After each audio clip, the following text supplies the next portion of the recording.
कहानी की शुरुआत में हम एक घने जंगल को देखते हैं जहां दो कपल रिक और हेली माउंटेन क्लाइंबिंग कर रहे थे। रिक हेली से पहले ऊपर पहुंचकर हेली से कहता है कि मैंने तुमसे कहा था कि तुम मुझे हरा नहीं सकती। इसके बाद रिक जंगल के चारों ओर नजर घुमाता है जहां उसे दूर दूर तक घने जंगल के अलावा इंसान का नाम व निशान तक दिखाई नहीं देता। रिक हेली से कहता है कि तुम भी जल्दी से ऊपर आओ, यहाँ से जंगल बहुत ही खूबसूरत दिखाई दे रहा है। ये कहकर रिक आगे बढ़ने लगता है। हेली अब यहाँ अकेले ऊपर चढ़ने की कोशिश करती है पर तभी उसका पैर फिसल जाता है और वह नीचे गिरने लगती है, लेकिन जैसे तैसे करके वो खुद को संभाल लेती है और अब वो मदद के लिए रिक को आवाजें लगाती है, लेकिन रिक कोई भी जवाब नहीं देता और अचानक रिक चट्टान के किनारे पर आ गिरता है। हेली जब रिक की तरफ देखती है तभी उसके मुंह पर खून की कुछ बूंदें गिरने लगती हैं, जिसे देखकर हेली परेशान हो जाती है। अब वो इस हालात को समझने की कोशिश कर ही रही होती है कि तभी कोई रिक को उठाकर नीचे फेंक देता है और यह देखकर हेली के गले में सांसें अटक जाती हैं। अब हेली जैसे तैसे करके खुद को छुड़ाकर नीचे उतरने की कोशिश करती है पर तभी रस्सी से हेली को कोई ऊपर खींचने लगता है। डर के मारे हेली खुद को बचाने के लिए रस्सी काट देती है जिससे वो सीधा नीचे रिक की बॉडी के पास गिर जाती है। रिक को मरा हुआ देखकर हेली जोर जोर से रोने लगती है। अब वो इस हादसे से अच्छी तरह संभल नहीं पाई थी कि तभी वो देखती है कि ऊपर झाड़ियों से कोई तेजी से उसकी तरफ आ रहा है, जिसे देखकर हेली अपनी जान बचाने के लिए तेजी से अपनी कार की तरफ दौड़ती है, लेकिन भागते भागते उसका पांव एक कांटेदार तार में फंस जाता है जिससे वह नीचे गिर जाती है और तभी हम देखते हैं कि कोई हेली को घसीट कर ले जाता है। अब यहाँ हमें यह पता चलता है कि वेस्ट वर्जीनिया के इस एरिया में बहुत से लोग गायब हो रहे हैं और लोगों का मानना है कि इस जंगल में काफी अजीब से दिखने वाले लोग रहते हैं जो इंसानी मांस खाते हैं और जो कोई भी इस जंगल में आता है वो अजीब से दिखने वाले लोग उसे मार देते हैं। अब अगले सीन में हम सड़क पर एक कार को देखते हैं जिसमें क्रिस नाम का एक आदमी बैठा होता है। क्रिस आज इंटरव्यू के लिए जा रहा था, लेकिन कुछ दूर आगे आने के बाद क्रिस हाईवे पर ट्रैफिक के बीच में फंस जाता है। जब वह देखता है कि गाड़ियां बिल्कुल भी आगे बढ़ नहीं रही हैं, तब वह अपनी कार से उतरकर आगे एक ट्रक ड्राइवर के पास जाता है और उससे ट्रैफिक जैम होने की वजह पूछता है, जिस पर वह ट्रक ड्राइवर उसे बताता है कि 3 मील दूर एक केमिकल ट्रक पलट गया है और उसका सारा केमिकल सड़क पर फैल गया है, इसलिए यह जैम खुलने में कुछ घंटे लग सकते हैं। यह सुनकर क्रिस परेशान हो जाता है क्योंकि उसे इंटरव्यू के लिए देर हो रही थी। अब अगर वो यहाँ ट्रैफिक खुलने का इंतजार करता तो उसे यहाँ कई घंटे खड़ा रहना पड़ता, जिस वजह से उसका इंटरव्यू मिस हो जाता। इसलिए क्रिस अपनी कार मोड़कर कोई दूसरा रास्ता ढूंढने लगता है और वो जिस जगह जॉब के लिए जा रहा था वो उस जगह कॉल करके उन्हें अपनी सिचुएशन समझाने की कोशिश करता है कि ट्रैफिक जैम होने की वजह से मैं जल्दी नहीं आ पाऊंगा, लेकिन एक पहाड़ी इलाका होने की वजह से उसके मोबाइल फोन का सिग्नल कट जाता है। कुछ दूर आगे आने के बाद रास्ते में उसे एक गैस स्टेशन का साइन दिखाई देता है, जिसे देखकर क्रिस को लगा कि शायद मुझे यहाँ कोई मदद मिल जाए, इसलिए वह अपनी कार उस तरफ मोड़ लेता है। रास्ते में वह देखता है कि यहाँ पर कई सारी लावारिस कार्स खड़ी हैं। यह देखकर उसे काफी अजीब लगता है, लेकिन फिर वह इस बारे में ज्यादा न सोचते हुए उस गैस स्टेशन पर पहुंच जाता है जहां उसे एक बूढ़ा आदमी दिखता है। वो बूढ़ा आदमी काफी बुरी हालत में था। क्रिस उस बूढ़े आदमी से फोन के बारे में पूछता है तो वो बूढ़ा आदमी इशारा करके फोन बता देता है, जिसके बाद क्रिस जल्दी से फोन के पास आकर कंपनी को कॉल करने की कोशिश करता है पर तभी क्रिस को पता चलता है कि फोन खराब है। यह देखकर क्रिस और भी ज्यादा परेशान हो जाता है और तभी उसकी नजर वहां लगे एक मैप पर पड़ती है जहां उसे शहर जाने के लिए एक कच्चा रास्ता दिखाई देता है जो आगे जाकर हाईवे से मिलती थी, जिसके बाद क्रिस अपनी कार में बैठकर उस सड़क पर निकल पड़ता है। अब कुछ देर चलने के बाद उसके सामने 2 रास्ते आते हैं। क्रिस को कुछ समझ नहीं आ रहा होता कि मुझे कौन सा रास्ता चुनना चाहिए, इसलिए वह कुछ देर तक सोचता है और फिर वह जंगल के बीच में से गुजरने वाले रास्ते को चुनता है क्योंकि उसे लगा कि यह रास्ता शॉर्टकट है जिससे वह जल्द ही शहर पहुंच जाएगा। लेकिन उसे पता नहीं था कि वह इस रास्ते को चुनकर अपनी लाइफ की सबसे बड़ी गलती करने जा रहा है। आगे जाते ही उसे रास्ते पर एक मरा हुआ हिरण दिखाई देता है, जिसे देखने के चक्कर में उसका रोड पर से ध्यान हट जाता है और सामने एक कार से उसका एक्सीडेंट हो जाता है। लकीली इस एक्सीडेंट में क्रिस को ज्यादा चोट नहीं आती और जिस कार से क्रिस टकराया था वो कुछ स्टूडेंट्स की थी जो जंगल में घूमने के लिए आए थे। क्रिस सबसे पहले उनसे माफी मांगता है और कहता है कि तुम लोगों का जितना भी नुकसान हुआ है मैं उसके पैसे देने को तैयार हूँ। इसके बाद क्रिस उनसे पूछता है कि तुम लोगों ने अपनी कार रास्ते में क्यों पार्क की थी, जिस पर जैसी नाम की एक लड़की जवाब देती है कि सड़क के बीच किसी ने कंटीली तार बिछा दी थी जिससे उनकी कार का टायर पंक्चर हो गया और टायर को देखकर पता चल रहा था कि यह इत्तेफाक से नहीं हुआ बल्कि किसी ने जानबूझकर सड़क पर कंटीली तार बिछाई थी। अब ये लोग क्रिस की कार में भी बैठकर यहाँ से नहीं निकल सकते थे क्योंकि एक्सीडेंट की वजह से क्रिस की कार भी खराब हो चुकी थी और अब ये लोग यहाँ फंस चुके थे। तब जेसी कहती है कि पीछे एक गैस स्टेशन है जहाँ हमें फोन मिल सकता है, लेकिन क्रिस कहता है कि मैं अभी वहाँ से आया हूँ, वहाँ का फोन खराब हो चुका है, इसलिए हमारा वहाँ जाना फजुल है। जिसके बाद ये लोग आगे जाने का डिसाइड करते हैं और सोचते हैं कि शायद आगे उन्हें हेल्प मिल जाए। आगे जाने से पहले ये लोग एवन और फ्रांसिन को कार के पास छोड़ देते हैं ताकि यह दोनों गाड़ी के अंदर रखे गए सामान का ध्यान रख सकें। आगे बढ़ते हुए उन्हें रास्ते में एक मरा हुआ नेवला जमीन पर पड़ा मिलता है जिसे किसी ने बुरी तरह से कुचल दिया था। ये लोग इस पर ज्यादा ध्यान नहीं देते और आगे बढ़ने लगते हैं। कुछ दूर आगे आने के बाद उन्हें एक जगह पर टायर्स को आग लगी हुई दिखाई देती है जिसे देखकर क्रिस समझ जाता है कि यह जगह नॉर्मल नहीं है। क्रिस खतरा महसूस करते हुए सभी को आगे बढ़ने के लिए कहता है। दूसरी तरफ एवन और फ्रांसिन जो गाड़ी का ध्यान रखने के लिए अकेले रह गए थे, ये दोनों इंतजार में थे कि कब इनके साथी मदद लेकर आएंगे। पर तभी एवन को जंगल से किसी चीज की आवाज सुनाई देने लगती है जिसे सुनकर एवन फ्रांसिन से कहता है कि तुम यहीं कार में रहो, मैं देखने जा रहा हूँ कि यह आवाज कहाँ से आ रही है। जिसके बाद एवन जंगल की तरफ चला जाता है और फ्रांसिन कार में बैठकर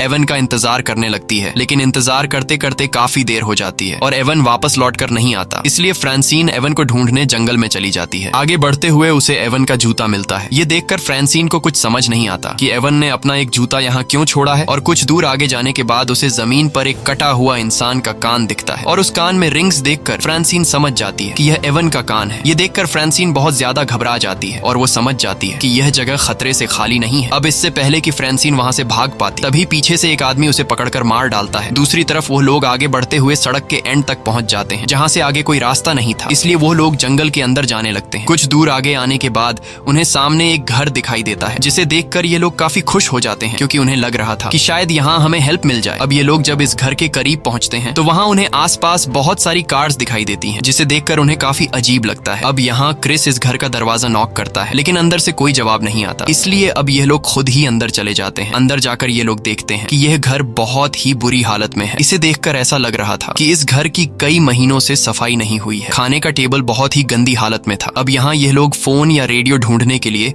घर की जांच पड़ताल करने लगते हैं। तभी उन्हें ढेर सारी कार्स की चाबियां मिलती हैं। क्रिस जब फ्रिज खोलता है तो उसकी आंखें खुली की खुली रह जाती हैं क्योंकि वहाँ किसी ने इंसान के बॉडी पार्ट्स बॉटल्स में रखे थे। वहीं जेसी जब बाथरूम में जाती है तो वहाँ उसे बाथ टब में इंसान की डेड बॉडी पड़ी मिलती है जिसे देखकर वो बहुत ज्यादा घबरा जाती है। और तभी एक बाल्टी का ढक्कन हटाने पर उन्हें वो कंटीला तार दिखाई देता है जिससे उनकी कार पंक्चर हुई थी। ये सब देखकर ये लोग समझ जाते हैं कि इस घर में जो भी रहता है वह बहुत ही ज्यादा खतरनाक है। अब ये लोग जल्दी से वहां से निकलने लगते हैं और जैसे ही ये लोग दरवाजे के करीब पहुंचते हैं तभी उन्हें एक गाड़ी की आवाज सुनाई देती है। क्रिस जब खिड़की से छिपकर देखता है तो उसे पता चलता है कि यहाँ एक गाड़ी आ रही है। अब ये लोग जिस दरवाजे से आए थे उस दरवाजे से तो निकल नहीं सकते थे क्योंकि सामने से वो गाड़ी आ रही थी, इसलिए यह सब पीछे के दरवाजे से निकलने का सोचते हैं, लेकिन पीछे का दरवाजा ब्लॉक किया गया था। अब यह लोग बुरी तरह से फंस चुके थे और उन्हें कुछ समझ नहीं आ रहा था कि यहाँ से कैसे निकला जाए। जब उन्हें बाहर निकलने का कोई भी रास्ता नहीं मिलता तब ये लोग जल्दी से अलमारी और बेड के नीचे छिप जाते हैं। कुछ देर बाद वो मॉन्स्टर्स अंदर आते हैं और फ्रांसिन की बॉडी को बिल्कुल उनके सामने लाकर पटक देते हैं जिसे देखकर ये लोग बहुत ज्यादा डर जाते हैं। और तभी ये लोग उन मॉन्स्टर्स के चेहरे देख लेते हैं जिनके चेहरे देखने में बहुत ही ज्यादा डरावने थे। दरअसल ये तीनों आदमखोर थे जो इंसानी मांस खाते थे और ये तीनों फ्रांसिन की लाश को उठाकर एक टेबल पर पटक देते हैं और तीनों मिलकर उसे काटना शुरू कर देते हैं। ये खौफनाक मंजर देखकर जेसी काफी ज्यादा डर जाती है और जैसे ही वह चिल्लाने वाली होती है तभी क्रिस उसके मुंह पर हाथ रख देता है और जेसी की आवाज को दबा लेता है। इसके बाद वह तीन आदमखोर फ्रांसिन की बॉडी को खाकर सो जाते हैं। अब मौका देखकर क्रिस और जेसी धीरे धीरे घिसटते हुए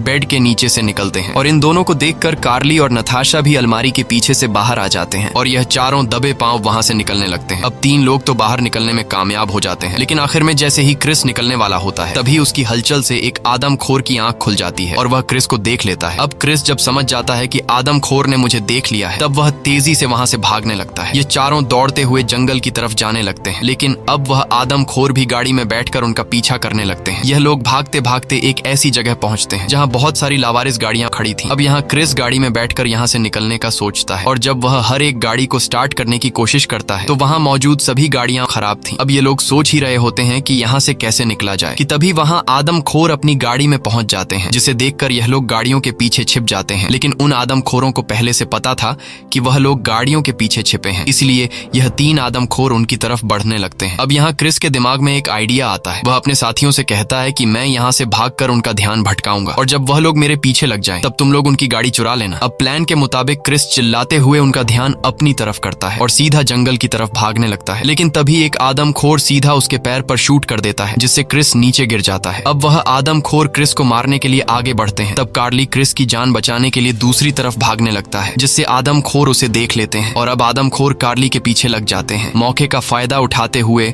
जेसी और नटाशा जल्दी से क्रिस को उठाकर उन आदमखोरों की गाड़ी के पास ले आते हैं। अब वह तीनों जल्दी से गाड़ी में बैठकर वहां से निकलने लगते हैं और जंगल में अपने साथी को ढूंढने लगते हैं। कुछ दूर आगे जाने के बाद उन्हें कार्ली दिखाई देता है, जिसके लिए यह लोग अपनी गाड़ी रोक लेते हैं और कार्ली को चिल्लाकर जल्दी से गाड़ी में बैठने को कहते हैं। कार्ली भी दौड़ते हुए उनकी तरफ आने लगता है, लेकिन तभी पीछे से एक तीर आकर कार्ली के सीने के आर पार चला जाता है। अपने साथी को मरता हुआ देखकर यह लोग बहुत ज्यादा मायूस हो जाते हैं और तभी वह आदमखोर क्रिस पर भी तीर बरसाने लगते हैं। अब अपनी जान बचाने के लिए यह लोग जल्दी से वहां से निकल जाते हैं। कुछ दूर आने के बाद यह लोग देखते हैं कि उन आदमखोरों ने रास्ते में एक बड़ा पेड़ रखकर रास्ता ब्लॉक कर दिया है, इसलिए अब यह लोग पैदल ही जंगल में आगे बढ़ने लगते हैं। कई घंटों से पैदल सफर करने के बाद यह लोग थक जाते हैं, जिस वजह से यह लोग एक जगह बैठकर आराम करने लगते हैं। अब रात भी होने वाली थी और उन्हें कुछ समझ नहीं आ रहा था कि रात कहाँ बिताई जाए, क्योंकि अगर वह यहीं जंगल में सोते तो वह आदमखोर उन्हें ढूंढकर मार देते। इसलिए यह लोग फिर से एक सेफ जगह की तलाश में निकल पड़ते हैं और तभी नताशा को लकड़ी का बना हुआ एक टावर दिखाई देता है। टावर को देखकर उन्हें रात बिताने के लिए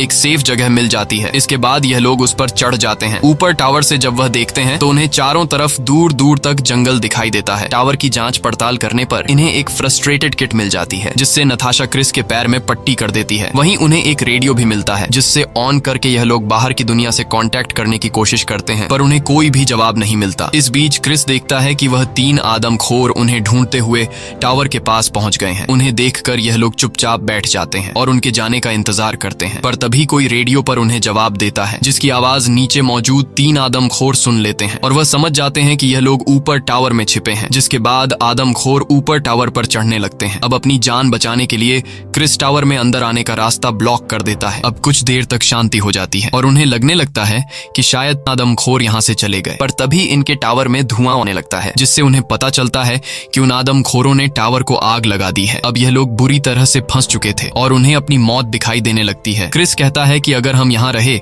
तो आग में जलकर मारे जाएंगे, इसलिए क्यों न सामने के पेड़ पर कूदकर अपनी जान बचाने की कोशिश की जाए। अब यहाँ क्रिस सबसे पहले टावर से सामने के पेड़ पर कूद जाता है और पेड़ की एक टहनी को पकड़कर नीचे गिरने से खुद को बचाता है। जिसके बाद वह 2 लड़कियां भी टावर से पेड़ पर कूद जाती हैं, लेकिन कूदते समय नीचे 3 आदमखोर उन्हें देख लेते हैं और उनमें से एक उन्हें मारने पेड़ पर चढ़ने लगता है। उधर ये लोग टहनियों के सहारे धीरे धीरे आगे बढ़ते हैं, लेकिन नताशा सबसे पीछे होती है और तभी पीछे से एक आदमखोर आकर नताशा को बड़ी बेरहमी से मार डालता है। अब क्रिस जेसी को लेकर आगे बढ़ता है, लेकिन वह आदमखोर भी उनका पीछा करने लगता है। अब यहाँ क्रिस के दिमाग में एक आइडिया आता है। क्रिस समझदारी से काम लेते हुए एक टहनी को खींचकर पकड़ लेता है और जेसी उस आदमखोर को फंसाकर वहां तक ले आती है। जैसे ही वह आदमखोर उनके नजदीक आता है, तब क्रिस टहनी छोड़ देता है, जिससे वह आदमखोर नीचे गिर जाता है। अपने साथी को जख्मी हालत में देखकर नीचे मौजूद 2 आदमखोर काफी ज्यादा गुस्सा हो जाते हैं। इधर यह दोनों चुपके से पेड़ की टहनियों से गुजरते हुए एक झरने के पास पहुंच जाते हैं और रात वहीं पर बिताते हैं। सुबह होते ही यह दोनों वहां से निकलने लगते हैं और चलते चलते उन्हें एक सड़क दिखाई देती है। सड़क को देखकर ये दोनों बहुत ज्यादा खुश हो जाते हैं, लेकिन उनकी यह खुशी कुछ ही देर की मेहमान थी। तभी पीछे से एक आदमखोर आकर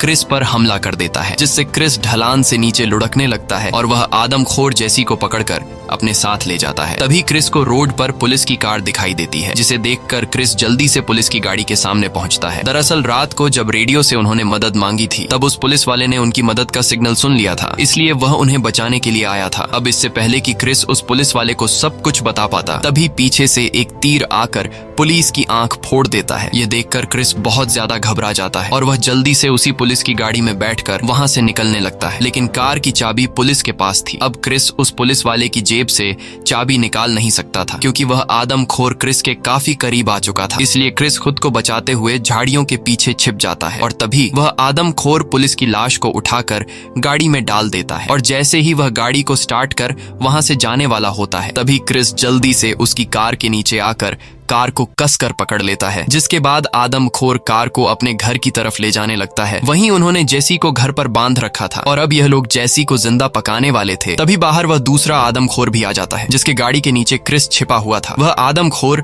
उस मरे हुए पुलिस की बॉडी को उठाकर घर के अंदर ले जाता है और ये लोग उस पुलिस की बॉडी को काटकर उसके टुकड़े बना लेते हैं। इसके बाद एक आदमखोर चाकू उठाकर जेसी को मारने के लिए आता है, पर तभी क्रिस उनके दरवाजे पर आग लगा देता है और जैसे ही वह आदमखोर दरवाजे की तरफ जाता है तब क्रिस फुल स्पीड से कार घर के अंदर घुसाकर उस आदमखोर को कुचल देता है। इसके बाद क्रिस दूसरे आदमखोर पर हमला करके उसे भी बुरी तरह घायल कर देता है और जल्दी से जेसी को आजाद करने लगता है। लेकिन तभी पीछे से एक आदमखोर आकर क्रिस को उठाकर पटक देता है और एक कुल्हाड़ी से क्रिस पर जानलेवा हमला करने लगता है। और जैसे ही वह आदमखोर क्रिस को मारने वाला होता है तभी जेसी हिम्मत जुटाकर एक तीर सीधे उस आदमखोर के सिर के पीछे मारती है, जिससे वह आदमखोर नीचे गिर जाता है। अब ये दोनों जैसे ही घर से बाहर निकलने वाले होते हैं तभी एक दूसरा आदमखोर क्रिस पर हमला कर देता है। लेकिन अब जेसी भी क्रिस के साथ मिलकर उस आदमखोर से लड़ने लगती है, इसलिए वह आदमखोर उनके सामने कमजोर पड़ जाता है। और तभी जेसी जल्दी से एक कुल्हाड़ी उठाकर उस आदमखोर के सीने पर वार करके उसे नीचे गिरा देती है। और अब जैसे ही यह लोग घर से बाहर निकलने लगते हैं तभी वही आदमखोर जेसी का पैर पकड़ लेता है, लेकिन जेसी उससे खुद को छुड़ा लेती है और वो दूसरा आदमखोर जिसके सर के पीछे तीर लगा था वह भी दोबारा उठने लगता है। ये आदमखोर मरने का नाम ही नहीं ले रहे थे। अब क्रिस और जेसी जल्दी से उस घर से बाहर निकल जाते हैं। यहाँ क्रिस के पास बंदूक में सिर्फ एक ही गोली बची होती है, इसलिए क्रिस समझदारी से काम लेते हुए उस पुलिस वाले की कार के पीछे लगी गैस टैंक को शूट कर देता है, जिससे उस पूरे घर में ब्लास्ट हो जाता है और फाइनली उस घर में मौजूद आदमखोर आग में जलकर मारे जाते हैं। इसके बाद क्रिस और जेसी उन्हीं आदमखोरों की गाड़ी में बैठकर वहां से निकल जाते हैं और सीधे उस गैस स्टेशन पर पहुंचते हैं, जहां क्रिस सामने लगे मैप को फाड़ देता है। क्रिस ऐसा इसलिए करता है क्योंकि वह नहीं चाहता था कि इस मैप को फॉलो करते हुए जो कुछ उसके साथ हुआ वह किसी और के साथ ना हो और कोई भी दोबारा इस रास्ते पर न जा सके। इसी के साथ ये कहानी खत्म हो जाती है। अगर आपको ये वीडियो अच्छी लगी हो तो हमारे चैनल को सब्सक्राइब और वीडियो को लाइक जरूर कीजिए और अगर आपको इस मूवी का सेकंड पार्ट देखना है तो कमेंट में पार्ट 2 लिखें।